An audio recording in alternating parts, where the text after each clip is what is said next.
but has no history of having ever killed a human in the wild. We'll talk about that and more fun Taipan snake facts as I sketch this little snake.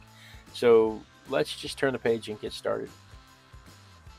Good morning, good morning, good morning. It is 5:30 in the morning on a, goodness, is it Friday morning? On Friday mornings, I like to do a little thing where I pull a toy from the toy box, a random object from the Random Object Randomogrifier. Good morning, Rick. A random object from the Random Object Randomogrifier, and I like to draw it, and I like to talk about it. And today's random object from the Random Object Randomogrifier is a Taipan snake. Now, it doesn't specify, the model doesn't specify whether it is an inland Taipan snake or it is a coastal Taipan snake. It just says Taipan snake. Most of my facts bounce back and forth between the two because they both have some pretty interesting things about them. For instance, as I alluded to in the opening, the inland Taipan snake is probably the most toxic snake on the planet. It has enough venom in a single bite to kill 100 people. And it doesn't just bite once, it bites over and over and over. When it tries to bite, it bites over and over and over. Good morning, Adele. That which they believe that's an adaptation for making sure that the rarity of food in the outback doesn't get away from them. So when they're lucky enough to find some food, they want to make sure that they envenomate it and it dies and they eat it.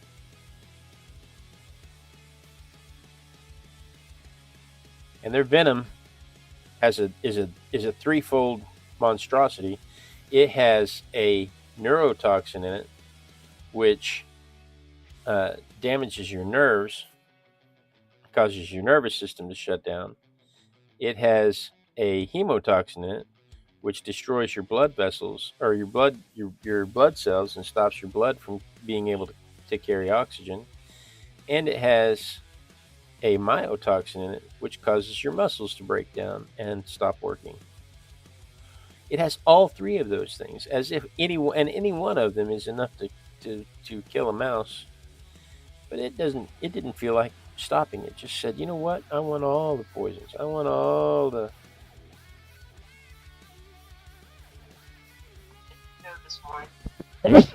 Good morning, Joe. Thank you. Sounds grumpy. If you only knew.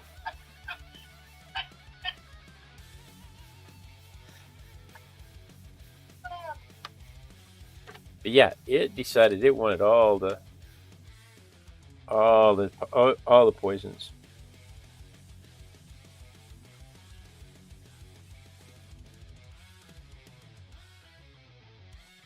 Oh my.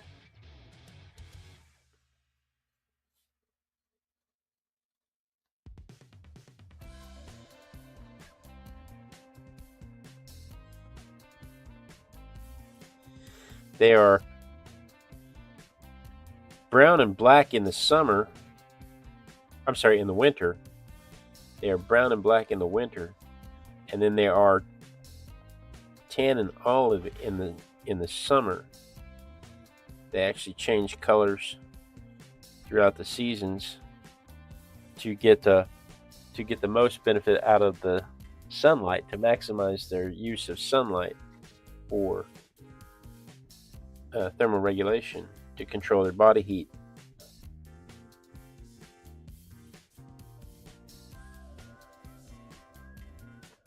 I moved my model.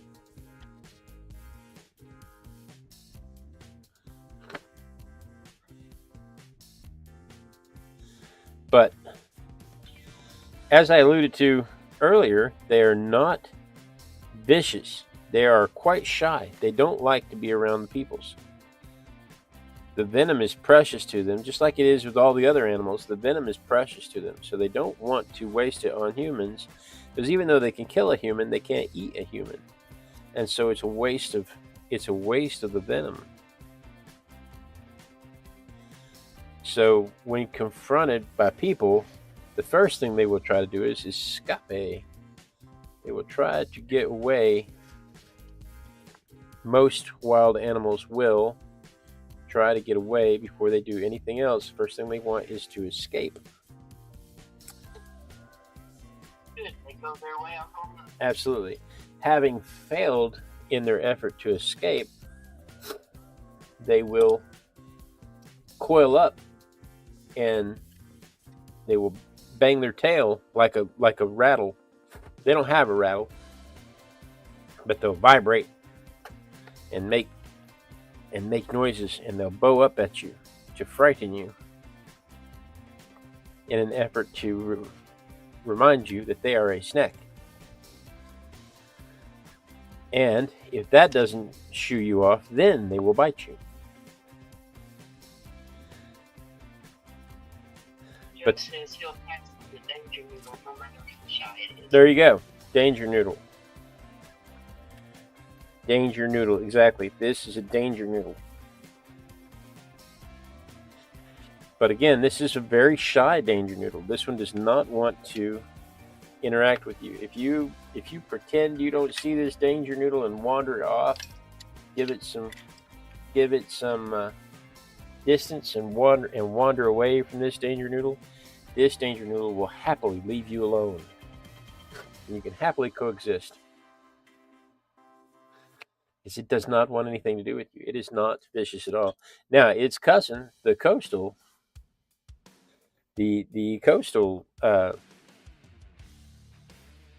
Taipan snake, is not that way. The coastal one is long and skinny, which, when I read the descriptions of the snakes, the description of the coastal one actually fits this one better. Fits our model better. But again, the model doesn't say whether it is a coastal or whether it is a inland snake. Adele says most snakes want nothing to do with humans. When bites happen because someone accidentally steps on the danger noodle. That's exactly right. Most snakes want nothing to do with us. Most snakes will do everything they can to avoid us.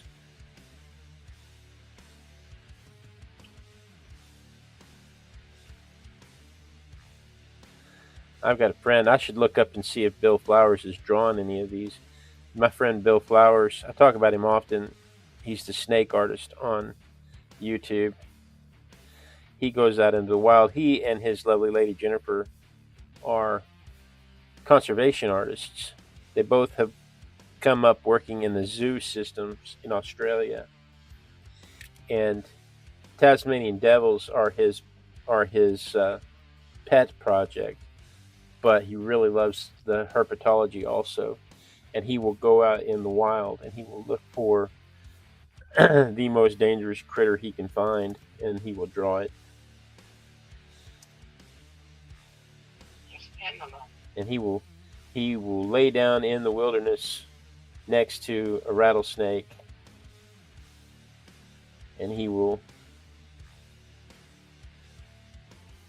draw that rattlesnake, doing his his dead level best to be still and not appear to be a threat to the rattlesnake, to make sure that the rattlesnake has whatever snake it is, whatever kind of snake it is. But when I saw him, it was a rattlesnake, because we were here in Texas and Oklahoma.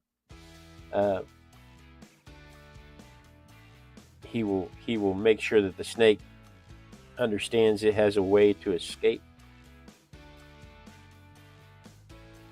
And if the snake gets away before he gets into position, he doesn't do anything to try to trap the snake, to give the snake a reason to bite him. But he does get right up within striking distance of the snakes.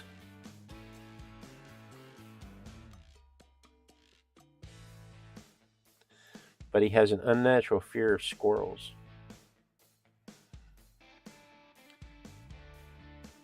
But in his defense, everything squirrel-sized in Australia is trying to kill you.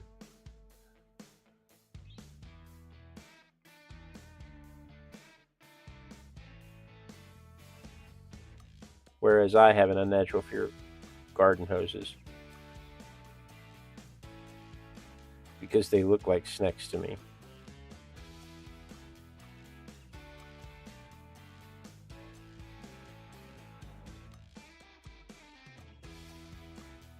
This is my favorite part of the process. Oh my goodness, did you see Ivy's video about me? She made a tortoise painting a turtle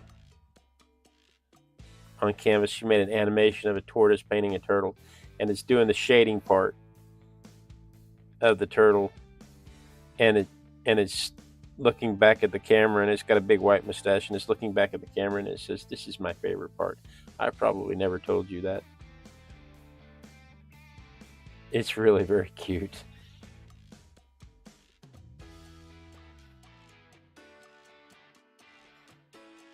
You said it was great. It's really very cute.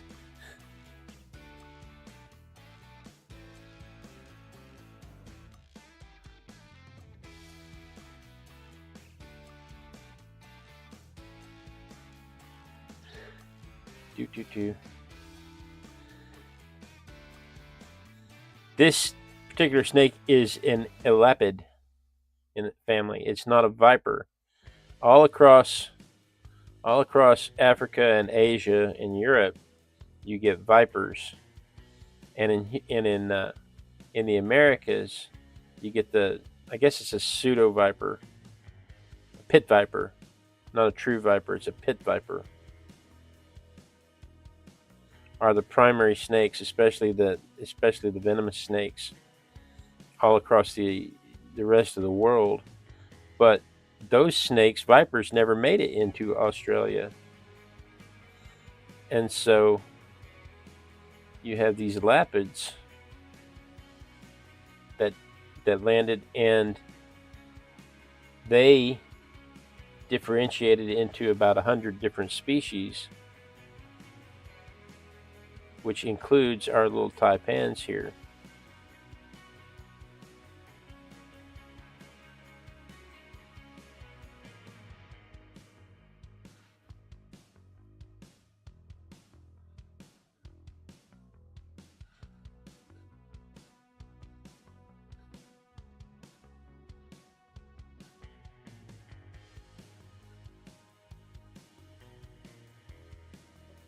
There we go. Let me dry this real quick, and we'll come back and we'll add that color to it.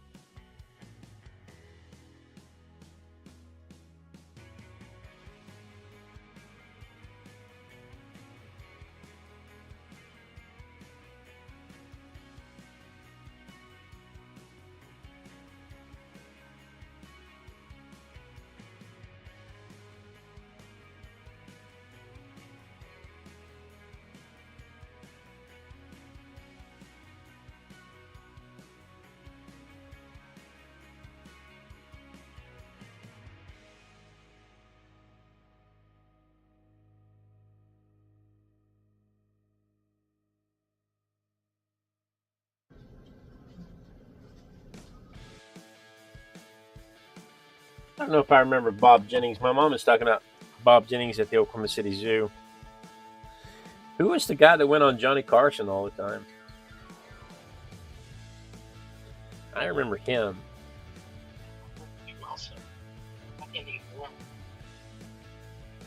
And of course, nobody can forget the crocodile hunter, Steve Irwin.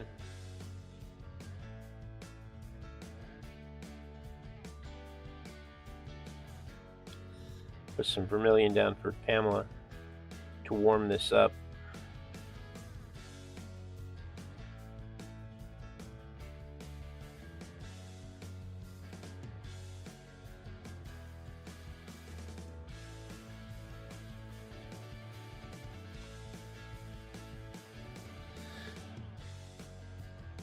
there was a guy by the name of Kevin Budden.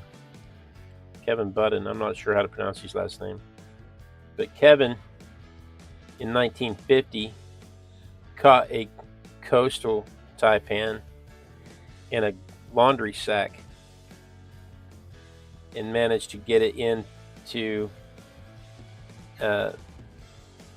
managed to bring it in for milking to create antivenom. And the thing bit him. And he died. Like the next day, he died. But his sacrifice was not in vain. They made an antivenom. It took him a few years. If it hadn't been for that snake was milked 6 times. And it got him enough antivenom to study. And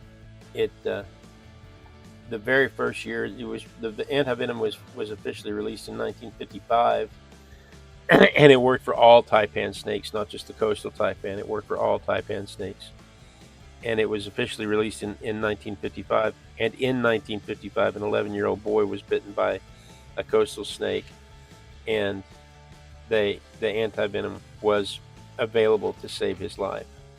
And so Kevin, while sacrificing himself to bring the snake in for milking and testing, he has still saved several lives. They used to have, prior to 1950, they would have between 5 and 11 deaths a year from people bitten by the coastal snake, not the inland snake, the coastal snake. And the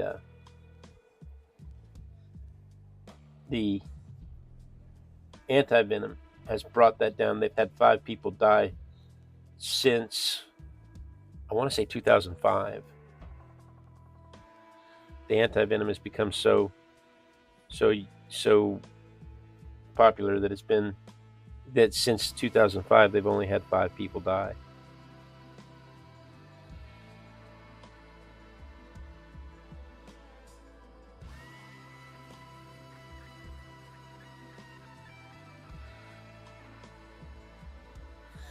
So the antivenom has been a huge success, all because of Kevin Budden's sacrifice. Kevin Budden, or Kevin Budden, and I'm sorry if I'm saying his name wrong. He's probably considered a local hero, and I'm sorry if I'm saying his name wrong.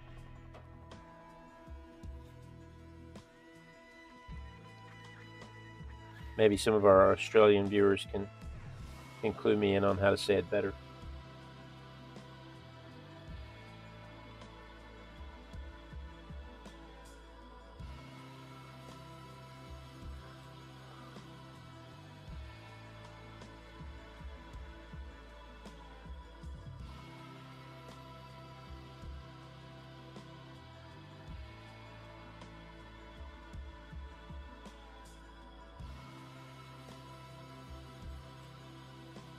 There we go. I like that. I'm gonna run with that. That's what I'm calling it. Let me dry that real quick, and then I think we can ink it.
Alrighty. Kevin was only 20 when he performed his act of courage.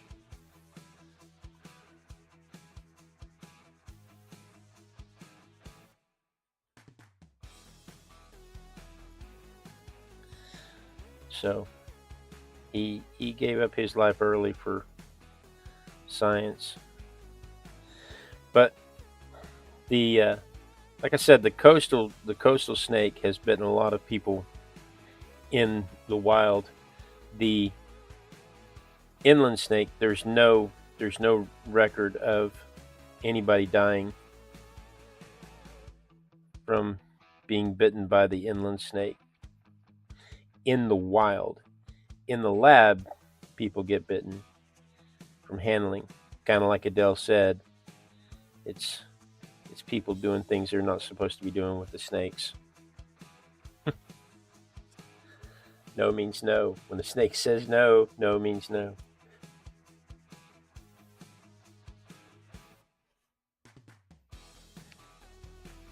They have a natural population control because there can only be enough snakes if there's enough food.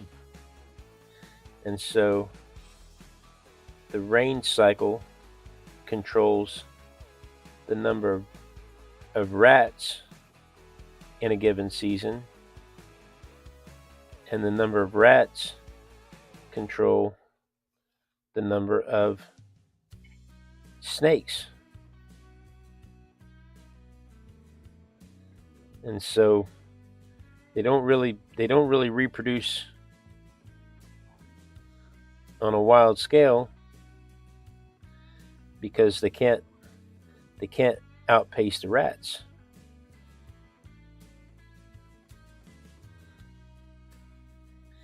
And while these guys are not considered endangered by any stretch of the imagination,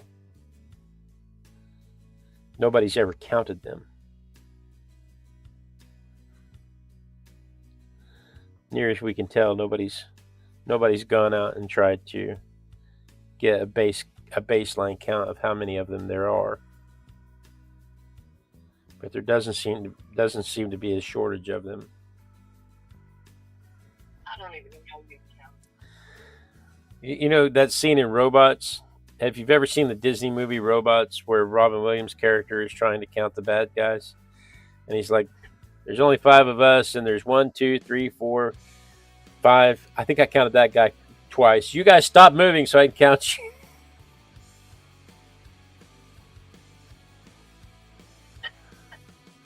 I don't know how you count anything you're running away from. You're not going to stop. Look over your shoulder. That's right. I don't know how you count anything you're running away from.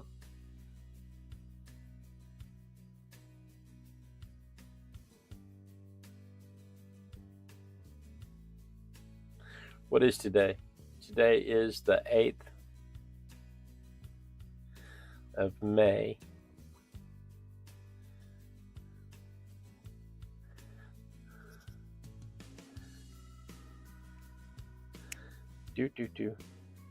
So yeah, but the problem, going back to the rats thing, the problem is that when they build houses and they build roads and they cut off waterways, they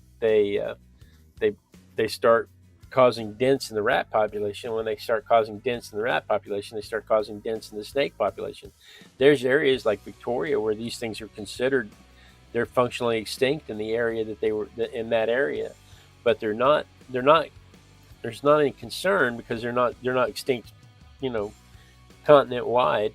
They're just extinct in little pockets.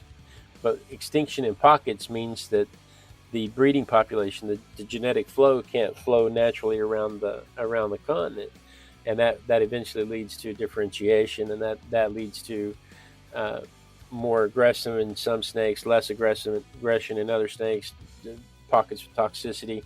It changes the known status of these things. So it'll be interesting to see what that effect has in 1,000 years, if anybody's still keeping track of it. And if we're all still here, I know I won't be, but if people in general are still here in 1,000 years to keep track of it, it'll be interesting to see what happens with that.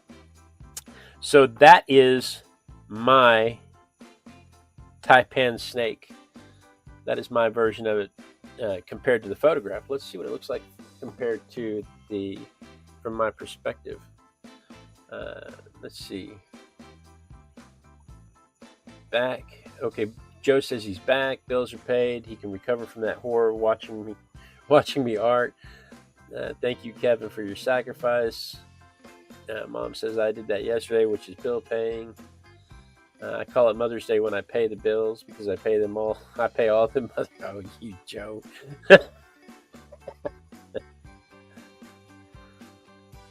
Rick said he did it the day before yesterday. Guess it must be time. I set my bills up. I have my income and my wife's income goes into an account we call the bill pay account, and it pays me an allowance into another account that I can access, and it won't affect whether or not the bills get paid. And my wife gets an allowance into an account that she can spend from, and it won't affect whether or not the bills get paid. And the bill pay is set up to automatically pay the bills. And so all I do is once a month to review the bills to make sure they're getting paid. But sometimes, things happen. But there's my snack from my perspective. But that frees me up from worrying about whether or not the bills are going to get paid, whether or not if I buy these art supplies, I won't be able to pay the bills. Tomorrow, what do we have tomorrow? I wonder what it could be. Oh, the suspense. The suspense. It's so exciting, the suspense. Oh my.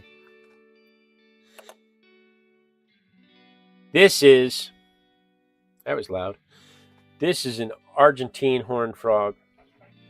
Now, the other day, I did a frog that was a Suriname horned frog, but I mislabeled it an Argentine horned frog. And so the other day I talked about the Argentine horned frog while I drew a Suriname horned frog. This is an Argentine horned frog. I'm going to talk about the Suriname horned frog, and I'm going to swap the audio. When I do the little mini videos, I'm going to swap the audio so that the Suriname horned frog audio goes with the Suriname frog, and the Argentine horned frog audio goes with the Argentine horned frog. So this is an Argentine horned frog. This is what we'll be drawing tomorrow morning at 5:30 a.m. Texas time. So you may want to set your notification bell so that you don't miss it. Dino chicken. Almost, Joe. I'm almost a dino chicken. There are days we get dino chickens. I'm about out of new things to draw, except that I went to the store. Oh no. We have bugs. We have primates. We have primates. We have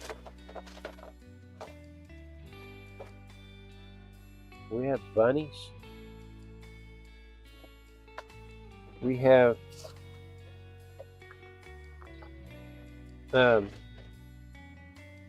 U.S. historical sites.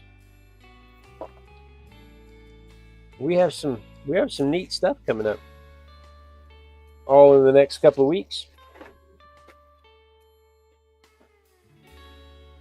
That's eventually I'm going to be to the point where I can go 2 years without ever having to draw the same thing twice.